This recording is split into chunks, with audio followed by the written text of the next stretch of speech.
Alhamdulillah wassalatu wassalamu ala Rasulillah wa ala alihi wa ashabihi wa man walah. La haula wa la quwwata illa billah. Asyhadu an la ilaha illallah wahdahu la syarika lah wa asyhadu anna Muhammadan abduhu wa rasuluhu alladzi la nabiyya ba'dah. Ya ayyuhalladzina amanu taqullaha haqqa tuqatih wa la tamutunna illa wa antum muslimun.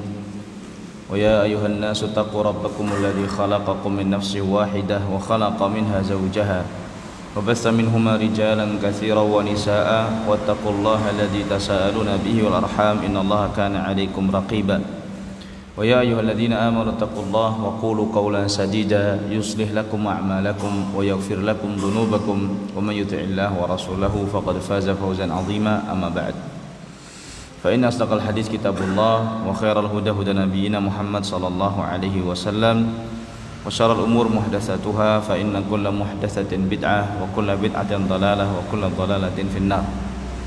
Ma'asyiral muslimin yang dirahmati oleh Allah, alhamdulillah, puji syukur kepada Allah Subhanahu wa taala atas segala limpahan karunia yang telah Allah anugerahkan kepada kita hingga pada malam hari ini kita bisa melanjutkan kajian kitab Talbis Iblis. Jika pada pertemuan yang lalu kita membahas tentang talbis iblis kepada kelompok-kelompok sesat, dan yang terakhir adalah pembahasan tentang orang-orang Syiah, maka pada malam hari ini kita akan berpindah karena pembahasan tentang Syiah di sini sudah cukup dalam, sehingga pembahasannya lebih terkonsentrasi. Ya, dan saya tidak ingin membahasnya di sini karena memang ini khusus untuk orang-orang yang belajar ilmu akidah secara intensif, ya. Justru malah saya khawatir banyak yang asing nanti jika dibacakan di sini. Maka saya berpindah ke bab selanjutnya, yaitu fi dzikri talbisi iblis 'alal ulama fi fununil ilmi. Perangkap atau tipu daya iblis kepada para ahli ilmu fi fununil ilmi, dalam berbagai macam cabang ilmu. Jadi di sini kita akan membacakan tentang bagaimana tipu daya iblis ternyata juga bisa dilakukan kepada orang-orang yang berilmu, apalagi hanya penuntut ilmu biasa. Karena iblis bisa saja menjerumuskan seseorang itu melalui pintu-pintu kebaikan, di mana seseorang itu akan dimudahkan belajar, dibantu untuk belajar oleh iblis. Namun dia punya tujuan di belakang itu, misalkan menjadikannya orang yang sombong, menjadikannya orang yang bangga kepada dirinya sendiri, menjadikannya orang yang congkak, merendahkan orang lain, dan sebagainya. Qala al-musannif rahimahullah, i'lam anna iblisa yadkhulu 'ala an-nasi fi at-talbisi min turuqin. Ketahuilah bahwasanya iblis membuat tipu daya kepada manusia dari berbagai macam jalan. Minha zahirul amri, walakin yughlabul insanu fi ithari hawahu fayughmidu 'ala ilmin yudhalliluhu. Ada yang perangkap-perangkap iblis itu jelas sebenarnya, namun karena manusia ini kalah dengan hawa nafsunya, sehingga perangkap-perangkap yang jelas tersebut masih saja membuat manusia hina. Wa minha ghamidun, dan perangkap iblis juga ada yang masih samar-samar. Wa huwa alladhi yakhfa 'ala katsirin minal ulama, yang mana yang samar inilah bahkan samar juga bagi sebagian besar ulama. Wa nahnu nushiru ila fununin min talbisihi yustadallu bimazkuriha ala mughfaliha idh hasru turuq yatulu. Dan kami di sini akan menyebutkan beberapa cara iblis membuat tipu daya kepada manusia, yang kami sebutkan ini bisa digunakan untuk mengetahui cara-cara yang lain. Karena kalau disebutkan semuanya akan menjadi sebuah pembahasan yang sangat panjang. Wallahul asim. Semoga Allah SWT menjaga kita. Yang pertama, beliau membahas zikru talbisihi 'alal qurra. Pembahasan tentang talbis iblis kepada orang-orang yang ahli qiraat atau hafal Al-Qur'an. Famin dzalika anna ahadahum yashtaghilu bil qiraati syadzah wa tahsiliha. Di antara perangkap iblis kepada orang-orang yang mempelajari ilmu Al-Qur'an adalah mereka disibukkan dengan bacaan-bacaan atau qiraat-qiraat yang aneh-aneh. Wa tahsiliha, mereka berusaha untuk mendapatkan sanad-sanadnya. Fayufni aktsara umrihi fi jam'iha, sehingga dia menghabiskan mayoritas umurnya untuk mengumpulkan sanad-sanad yang bacaannya aneh-aneh tadi. Wa tasnifiha, kemudian dia menulisnya. Wal iqra'i biha, kemudian dia mengajarkannya. Wa yusghiluhu dzalika an ma'rifatil fara'idhi wal wajibat, dan hal itu membuat dia lupa dari hal-hal yang wajib dan hal-hal yang hukumnya fardu. Farubbama ra'aita imama masjidin yatasaddar lil iqra' wa la ya'rifu ma yufsidu shalat. Sangat ironis apabila seorang imam masjid dia mengetahui ilmu-ilmu tentang qiraat, akan tetapi dia tidak tahu apa saja yang bisa membatalkan salat. Wa rubbama hamalahu hubbut tasaddur hatta la yura bi'ainil jahli, dan bisa jadi yang memotivasi dia untuk melakukan hal itu adalah dia ingin selalu tampil di depan, sehingga orang-orang tidak memandang dia sebagai orang yang bodoh. Ala an yajlisa baina yadayil ulama wa ya'khudha anhumul ilm, di mana dia sebelumnya sudah duduk di depan para ulama yang banyak, mengambil ilmu dari mereka, sehingga ini menjadi riya khafi, riya yang tersembunyi. Riya yang tersembunyi, kadang-kadang seseorang mengatakan, saya sekolah di tempat fulan, guru saya adalah fulan, saya sudah belajar qiraat kepada syekh fulan, alhamdulillah saya sudah punya sanad. Menyebutkan hal-hal semacam ini kadang-kadang tujuannya adalah tujuan yang tidak baik, dan ini pintu daripada perangkap iblis.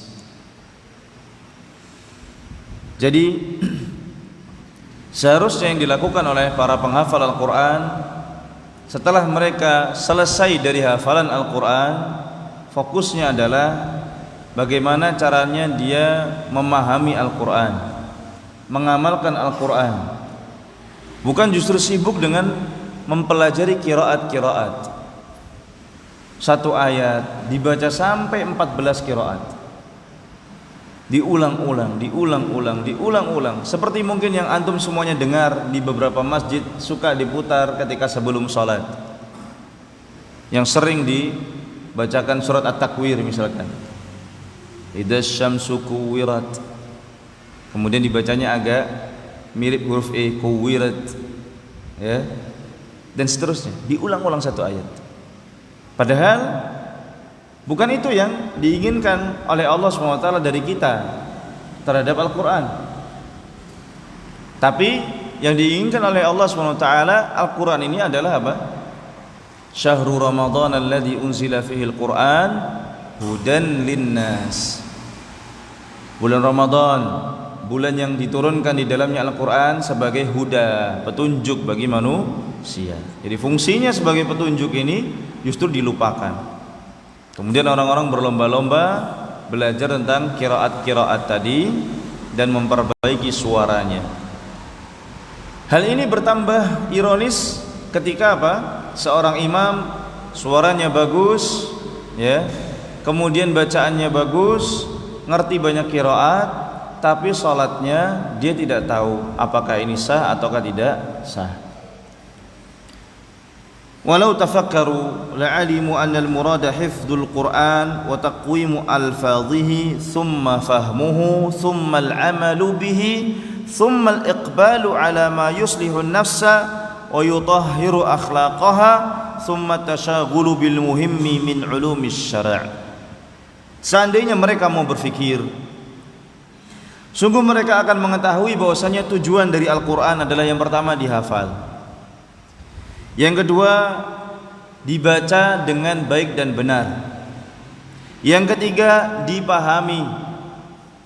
Kalau sudah paham, diamalkan. Kemudian kalau sudah diamalkan, ada prioritas-prioritas amalan di situ.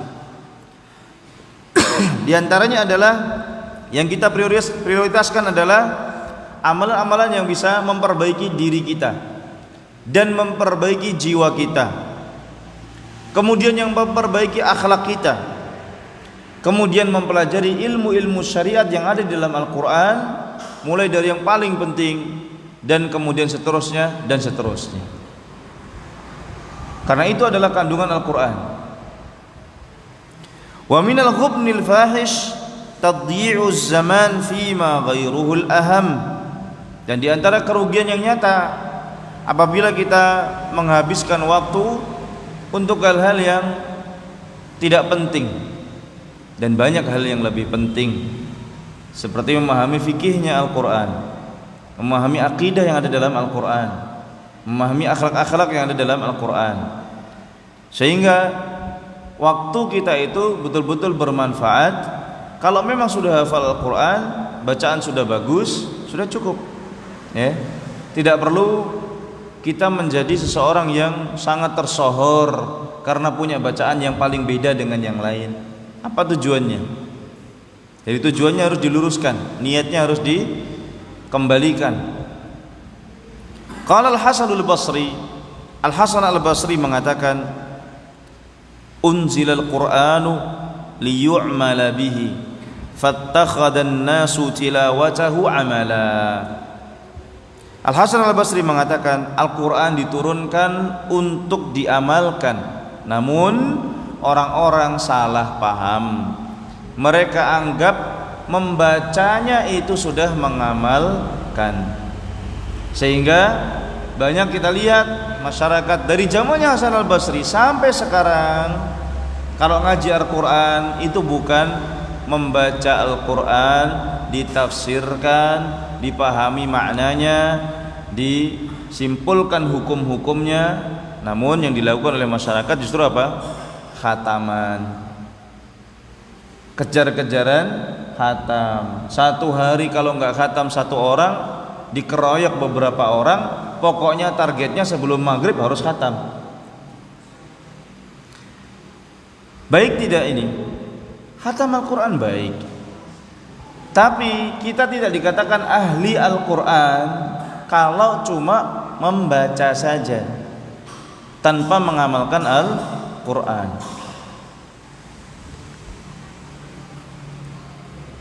Apalagi sebentar lagi bulan Ramadan, mushaf-mushaf yang tidak pernah dipegang, ya, kaum muslimin masya Allah menjadi mendadak semangat di awal-awal bulan Ramadan, ya, membuka lembaran-lembaran mushaf, kemudian dibersihkan dari debu-debu itu. Ini perkara yang terpuji masya Allah, membaca Al-Quran, dan gak ada yang ragu ini adalah amalan yang mulia. Tapi ada hal-hal yang tidak terpuji di situ. Apa?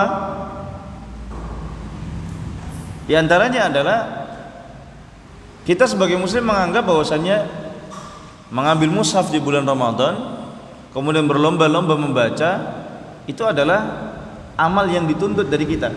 Hanya itu. Tidak, itu salah. Yang tidak terpuji juga adalah kita menganggap bahwasanya membaca Al-Quran itu, ya, tanpa mengamalkannya sudah menjadikan kita orang yang derajatnya tinggi, dekat dengan Allah Subhanahu wa taala. Ya, juga tidak demikian. Kemudian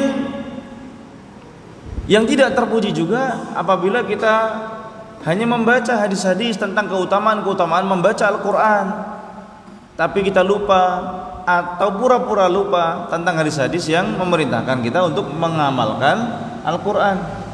Itu tidak terpuji.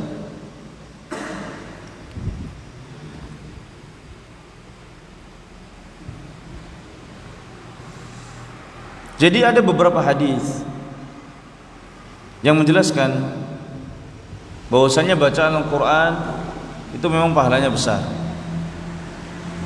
Namun orang yang dikatakan ahli Al-Quran itu bukan sekedar orang yang membaca dan menghafal. Banyak sekali hadis-hadis yang mengatakan bahwasanya Al-Quran akan datang sebagai pemberi syafaat kepada seorang hamba nanti pada hari kiamat. Al-Qur'anu ya'ti yaumal qiyamah syafi'an li sahibihi. Al-Quran akan datang pada hari kiamat memberi syafaat bagi sahibnya, ahlinya. Siapa ahlinya? Dikatakan dalam hadisnya Nawas bin Sam'an yang dikeluarkan oleh Imam Muslim.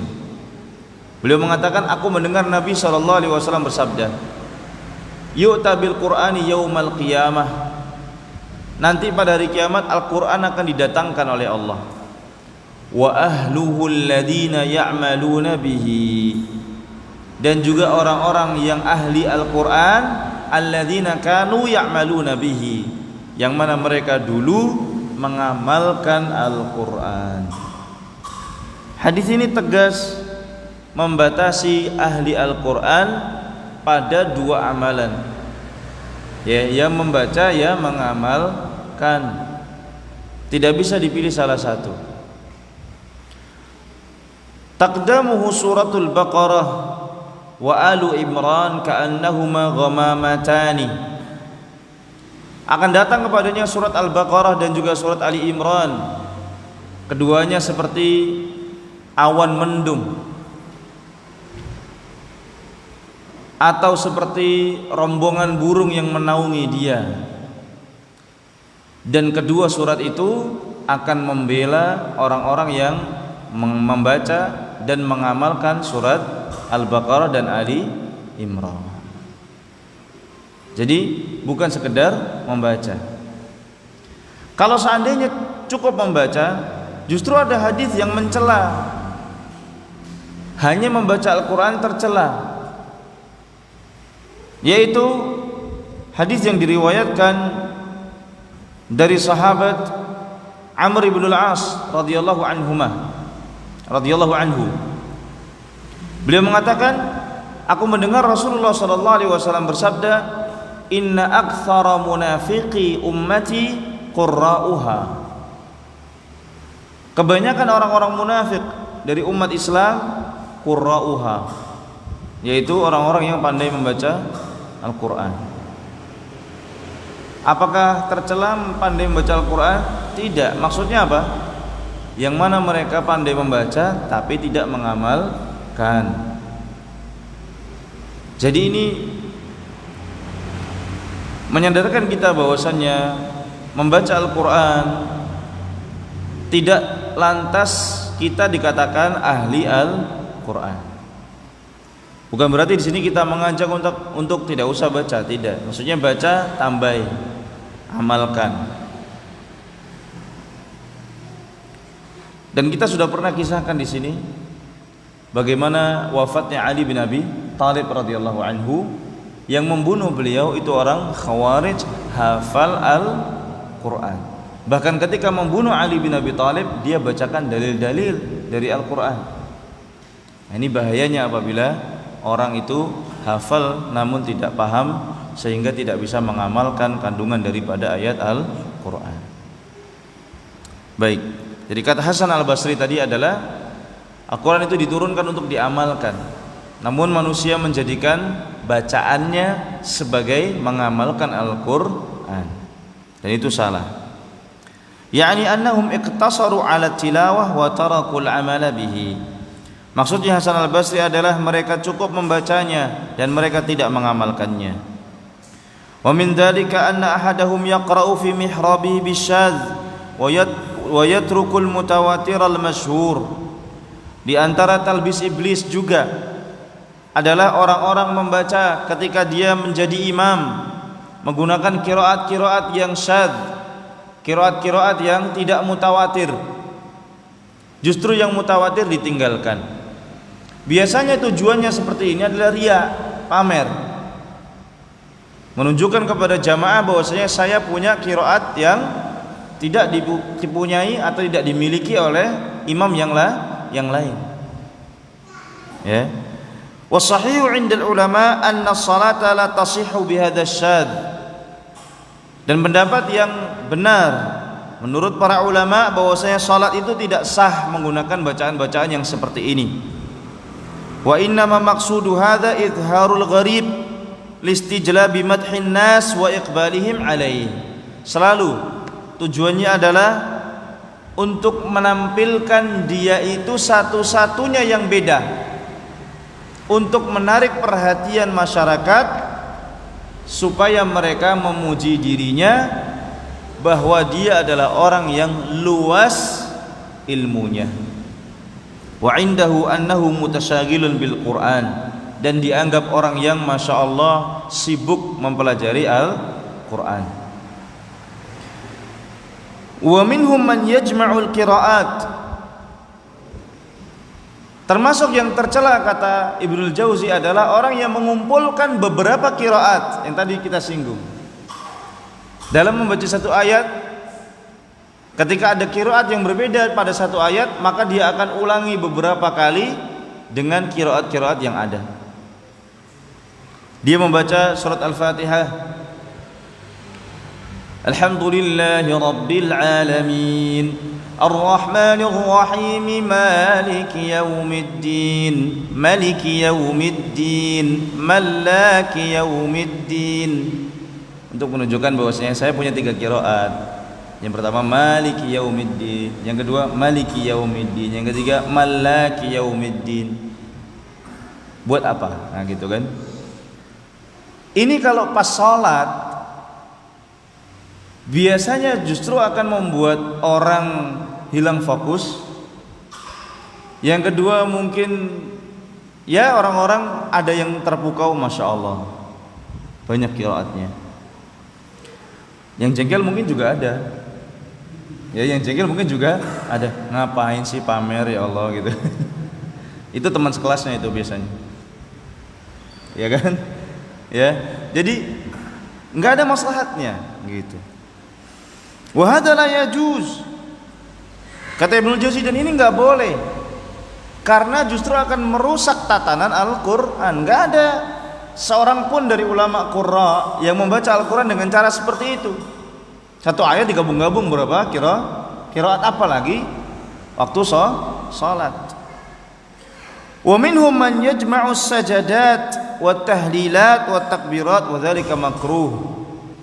Kadang-kadang ada imam yang ingin pamer hafalan, dia kumpulkan ayat-ayat yang isinya ada sujud tilawahnya semua. Jadi sujud tilawah dikumpulin semua jadi satu. Ada ayat-ayat yang isinya yusabbih digabung jadi satu. Ya, dan semisalnya. Wa dzalika makruh. Yang seperti itu hukumnya makruh. Waqad saru yuqiduna an-niran al-katsirah lil khatmah. Di zamannya dulu Imam Ibnul Jauzi, mereka menyalakan api yang sangat banyak, obor-obor, dalam rangka rame-rame mengkhatamkan Al-Quran, dan sampai sekarang itu masih ada. Fa yajma'una baina tadyi'il mal wa tashabbuh bil majus wa tasabbub ila istima'in nisa' war rijal bil laili lil fasad. Sehingga mereka mengumpulkan antara menyia-nyiakan harta, tasabbuh dengan orang-orang majusi karena menyalakan obor-obor tadi. Kemudian mereka menyebabkan berkumpulnya laki-laki dan wanita di malam hari dan banyak kerusakan di sana. Wa yurihim iblisu anna fi hadza i'zazan lil Islam, dan iblis menaruh di dalam hati mereka bahwasanya enggak apa-apa lakukan, ini adalah demi kemuliaan Islam. Jadi amalan yang batil dihiasi oleh iblis seakan-akan ini adalah suatu kemuliaan, suatu kebanggaan, suatu kejayaan bagi agama Islam, padahal tidak ada contohnya sama sekali dari Rasul sallallahu alaihi wasallam. Wa hadza talbisun azim, kata Ibnul Jauzi, dan ini adalah tipu daya yang nyata, yang besar. Li anna i'zaz asy-syara' bi isti'malil masyru', Karena yang benar memuliakan syariat adalah dengan mengamalkan syariat, bukan bikin syariat yang baru. Wa min dzalika anna minhum man yatasamahu biddi'a'il qira'ah 'ala man lam yaqra' 'alaih.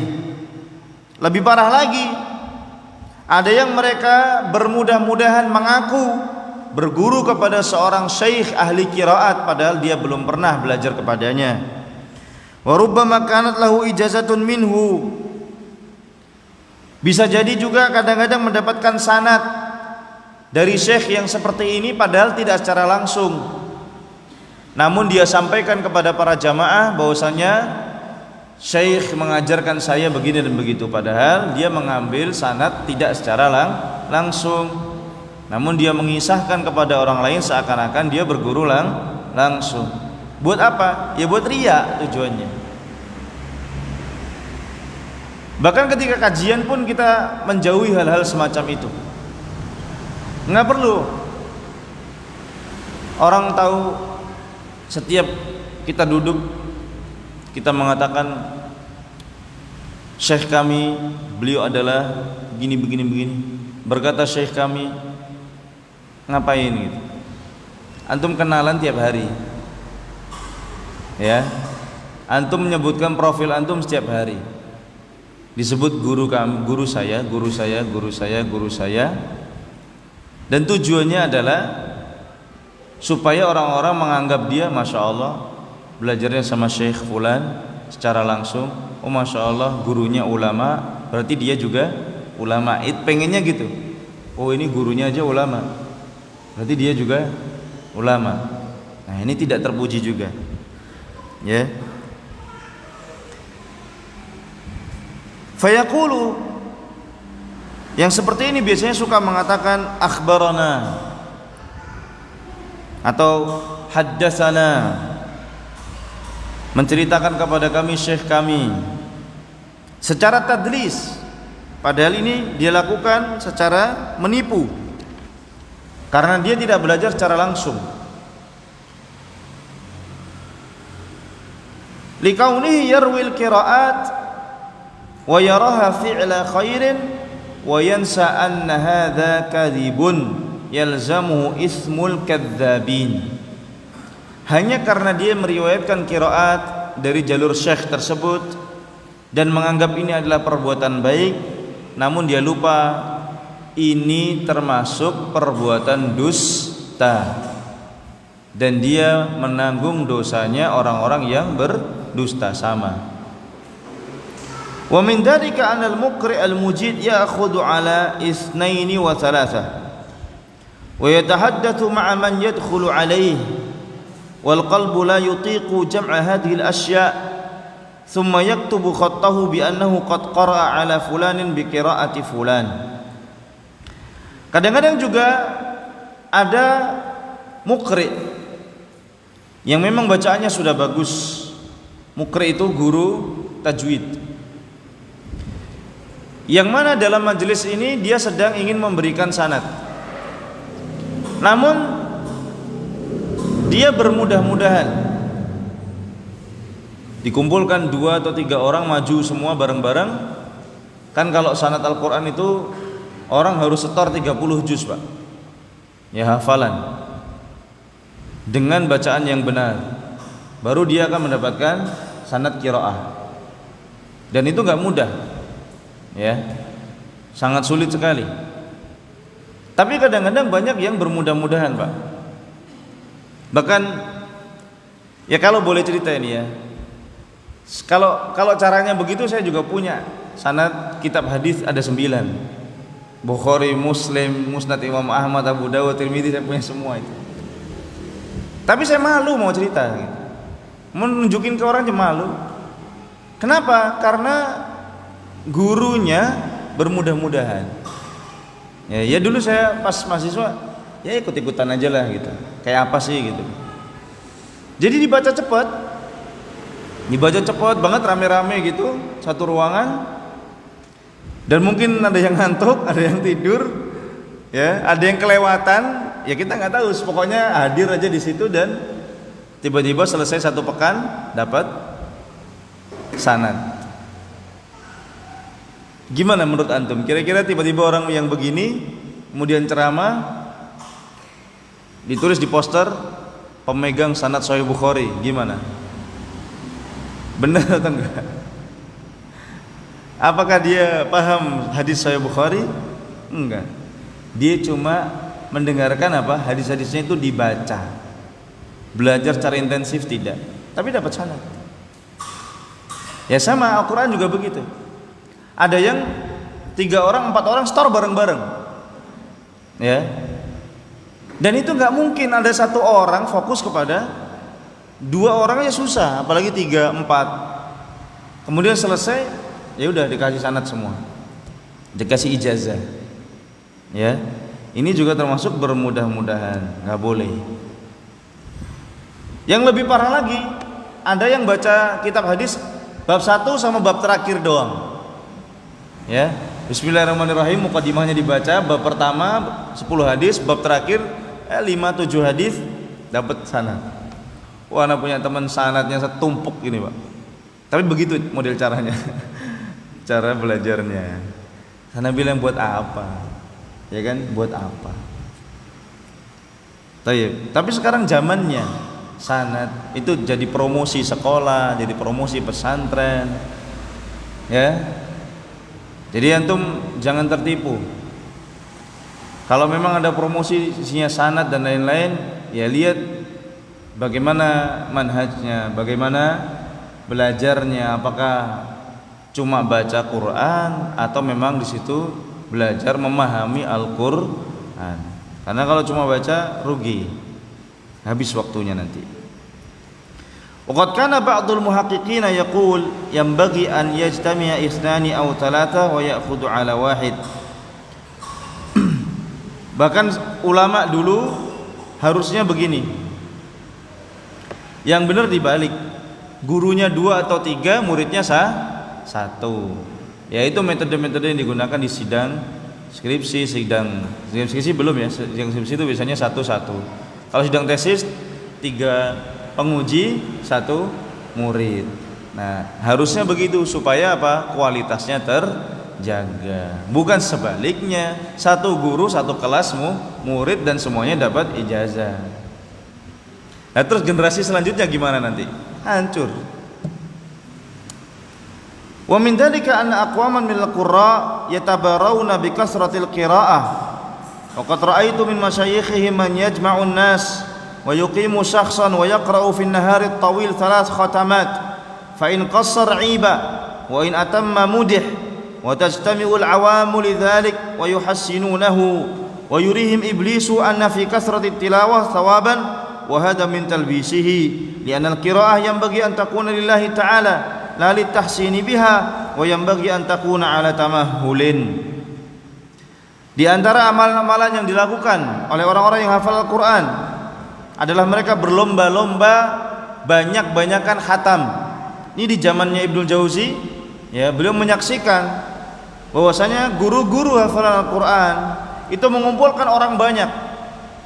Kemudian wisuda, semacam wisuda. Murid-muridnya yang hafal Al-Quran itu dites 1 hari bisa khatam berapa kali. Kalau dia baca nggak sampai khatam, itu dicela oleh masyarakat yang hadir. Kalau bisa khatam, maka dia mendapatkan ujian. Dan iblis menipu mereka dan membuat mereka menganggap ini adalah perbuatan yang baik. Dan semakin banyak khatam, semakin banyak pahalanya. Padahal di situ niatnya sudah salah. Karena dia takut celaan manusia dan dia mengharapkan pujian manusia. Dan seharusnya bacaan Al-Quran dilakukan pelan-pelan, bukan kebutan. Karena ini bukan balapan, ya. Ini adalah ibadah. Nanti kalau yang ngambil sanad sholat gimana? Banyak-banyakan tarawih gitu. Wah, ini pakai trio apa? Mazhabnya Imam Malik. Mazhabnya Imam Malik sholat tarawih berapa kali, Pak?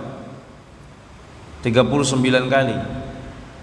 Kalau yang dilakukan masyarakat mayoritas kan mazhabnya Imam Syafi'i. 21 rakaat. Kalau mazhab Imam Malik 39, bahkan sampai 43. Kemudian cepet-cepetan, rusak ya. Qala azza wa jalla, Allah Subhanahu wa taala berfirman, litaqra'ahu 'alan nasi 'ala mukthin. Allah memerintahkan Nabi SAW agar engkau bacakan Al-Quran kepada manusia 'ala mukthin, secara perlahan-lahan. Allah SWT juga mengatakan warattilil Qur'ana tartila, dan bacalah Al-Quran dengan tartil. Apa itu tartil? Tartil itu adalah memberikan Al-Quran itu haqqaha wa mustahaqqaha, yaitu memberikan Al-Quran itu tajwid. Haknya itu apa? Makharijul huruf. Dan mustahaknya itu apa? Mustahaknya adalah hukum-hukum tajwid yang lain, seperti hukum nun mati, gunnah, mat, ya, dan lain-lain. Wa min dzalika anna jama'atan minal qurra ahdatsu qira'atal alhan.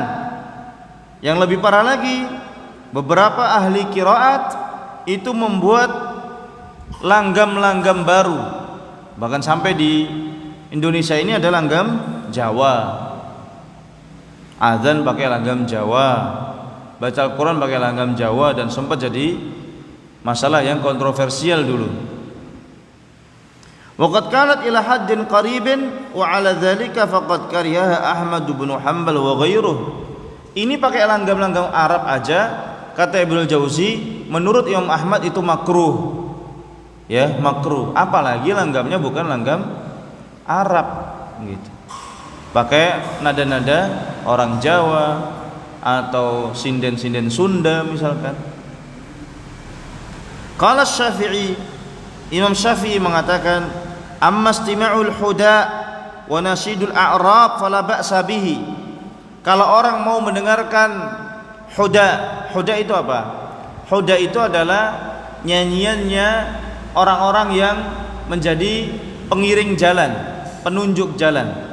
Zaman dulu antum kalau mau safar dari Mekah ke Madinah sendirian, nggak nyampe-nyampe, mati di tengah padang pasir bisa. Nah, ada orang-orang yang profesinya itu jadi hadi. Hadi itu artinya penunjuk jalan, atau kalau zaman sekarang guide lah. Dia nuntun itu kendaraan kita. Nah, biasanya untuk menghilangkan kebosanan di jalan, apalagi perjalanan panjang, mereka punya syair-syair, ya, yang lirik-liriknya itu untuk menyemangati orang. Nah, itu nggak apa-apa didengarkan, kata Imam Syafi'i, selama nggak pakai musik, ya, selama nggak pakai musik. Wa nasyidul a'rab, atau nasyidnya orang-orang Arab Badui, nggak apa-apa didengarkan. Fala ba'sa bihi, wala ba'sa bi qiraatil alhan wa tahsinis saut. Dan juga tidak apa-apa membaca Al-Quran dengan lahan, dengan langgam-langgam Arab, dengan suara yang bagus. Jadi di sini Ibnu Jauzi menyebutkan Imam Syafi'i membolehkan, Imam Ahmad menganggap apa? Makruh. Qultu, Ibnu Jauzi mengomentari, Imam Syafi'i membolehkan itu maka nafi zamani, yang terjadi di zaman beliau. Wa kanu yulahhinuna yasiran, langgam yang dipakai di zaman Imam Syafi'i itu sedikit, nggak sebanyak di zaman sekarang, kata beliau. Apalagi kalau Ibnu Jauzi tahu zaman sekarang, maksudnya di zaman beliau itu. Di zaman sekarang lebih parah lagi. Yang dulu, ya, kita juga ikut lah waktu masih kecil itu, keliling kampung diba, baca diba. Itu ada yang pakai lagu dangdut, lagu pop, ya, bahkan di masjid itu sholawatan pakai lagu dangdut, ya. Antum pasti tahu semua kan, ya, karena kita hidup di sini, kita nggak di mana-mana. Mantap. Fa'amal yaum, kata Ibnu Jauzi, zaman sekarang faqad sayyaru dzalika ala qanunil aghani. Mereka melakukan Al-Quran seperti lagu persis, seperti ghina, seperti lagu, bukan seperti orang baca Al-Quran. Wa kullama qaruba dzalika min musyabahatil ghina zadat karahatuh. Semakin dekat dengan lagu maka semakin dibenci. Fa in ukhrijal Qur'anu ala haddi wad'ih haruma dzalik. Kalau memang sudah sampai kepada level kayak lagu, ya kayak sinden, maka hal itu haram, kata Ibnul Jauzi.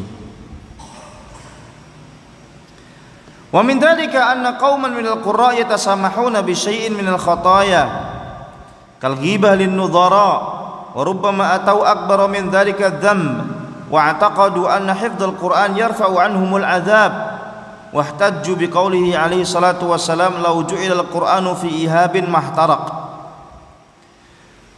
Sebagian penghafal Al-Qur'an melakukan beberapa dosa juga. Kadang-kadang mereka itu saingan dengan pembaca Al-Qur'an yang lain, kemudian saling menggibah. Ada lagi yang meyakini bahwasannya menghafalkan Al-Qur'an bisa melindungi orang dari azab. Dan mereka berdalil dengan sebuah hadis, seandainya Al-Qur'an dituliskan pada sebuah kertas atau kulit, maka niscaya kulit tersebut tidak akan terbakar. Apa derajat hadis ini? Hadis ini dikeluarkan oleh Imam Tabrani dalam Al-Mu'jam Al-Kabir, dan hadisnya adalah hadis yang dhaif. Ya, seandainya Al-Qur'an ditulis di dalam sebuah kulit, ya maka dia tidak akan terbakar. Hadis-hadis begini biasanya ya lemah biasanya, karena nggak sesuai dengan kenyataan. Ya, buktinya di zamannya Utsman bin Affan Al-Quran dibakar mushaf, malah disuruh oleh Utsman bin Affan. Ya, kenapa? Untuk menghilangkan perselisihan. Ya, dulu qiraat banyak banget dan orang punya qiraat masing-masing, sehingga Utsman khawatir banyak perselisihan. Beliau kumpulkan semua mushaf, ditarik ya atau dibakar, kemudian dibuatlah satu mushaf, yaitu mushaf yang ada di zaman kita sekarang ini, yaitu mushaf induk, namanya mushaf Na'am. Wa dzalika min talbisi iblis alaihim. Dan ini termasuk tipu daya iblis juga, sehingga mereka sibuk membaca saja tanpa mau memahami dan mengamalkan. Li'anna adzab man ya'lamu aktsar min adzabi man la ya'lam. Karena sejatinya azabnya orang yang punya ilmu dan tidak mengamalkan itu lebih berat daripada azabnya orang yang tidak punya ilmu. Karena bertambahnya ilmu dalam diri kita akan menguatkan hujjah Allah Subhanahu wa taala. Dan Rasul sallallahu alaihi wasallam mengatakan wal Qur'anu hujjatun laka au alaik. Al-Qur'an itu bisa membelamu atau menghujatmu nanti di depan Allah Subhanahu wa taala.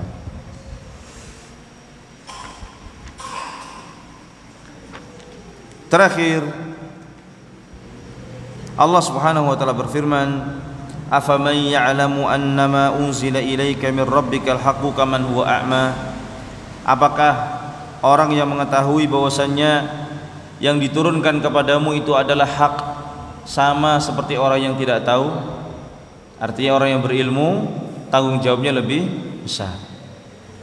Allah Subhanahu wa taala juga berfirman tentang istri-istri Rasul sallallahu alaihi wasallam, "May ya'ti minkunna bi fahishatin mubayyinatin yudha'af lahal 'adzabu dhi'fain." Wahai para istri Nabi, barang siapa yang di antara kalian mendatangi sebuah perbuatan keji yang jelas-jelas itu perbuatan keji, yudha'af lahal 'adzab, maka siksanya akan dilipat gandakan, dhi'fain, 2 kali lipat.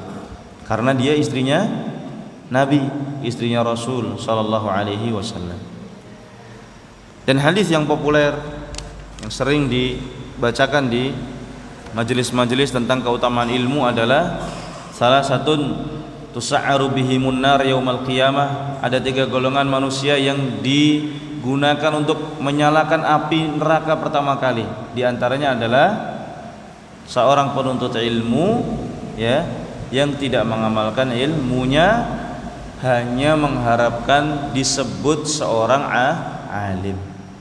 Jadi ini adalah bentuk talbis iblis dan pengingat bagi kita semuanya bahwasanya orang yang berilmu itu punya tanggung jawab, ya, ada konsekuensinya. Maka yang seharusnya dilakukan adalah membersihkan hati, dan itu sulit.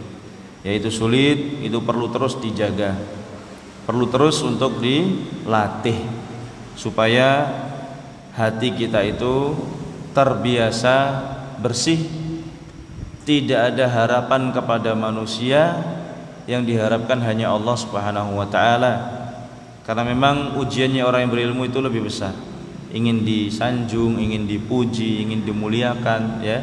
Dan dia merasa terhina kalau nggak dipanggil ustadz. Kadang-kadang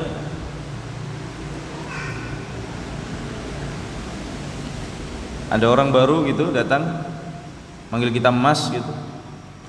Ini kalau nggak terlatih, kita tidak menganggap diri kita biasa-biasa aja, ya, menganggap saya ustadz dipanggil mas, nggak tahu, nggak kenal saya. Kalau saya udah biasa, alhamdulillah. Di pondok kadang-kadang orang datang nyari, karena saya suka olahraga jadi pakai baju olahraga. Ada wali santri baru datang mau daftarkan anak, mas bisa dipanggilkan ustadznya? Ya sebentar, saya panggil ke kepala sekolah, ya. Nah itu untuk latihan, Pak. Kalau nggak begitu kan nanti kita kaget kadang-kadang dipanggilnya gitu. Karena udah terbiasa nyaman, ya, ternyata ketagihan gitu. Padahal mah kita bukan siapa-siapa, ya. Jadi harus dilatih untuk tawadhu' dan tidak mengharapkan pujian dari manusia. Wallahu taala alam. Wa sallallahu wasallam ala nabiyyina Muhammad. Subhanakallahumma bihamdik asyhadu an la ilaha illa anta astaghfiruka wa atubu ilaik. Wassalamualaikum warahmatullahi wabarakatuh.